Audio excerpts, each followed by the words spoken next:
Hi, my name is Christy Hulsey with Colonial House of Flowers.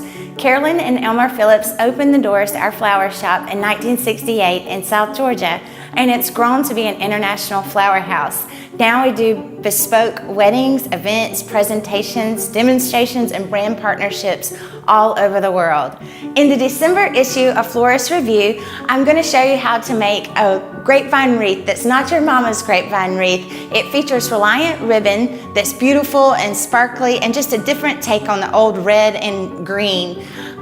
There's nothing stale about this grapevine wreath. It's no secret that I bring in inspiration from everywhere. Music, my family, what I'm feeling, outside, the parking lot.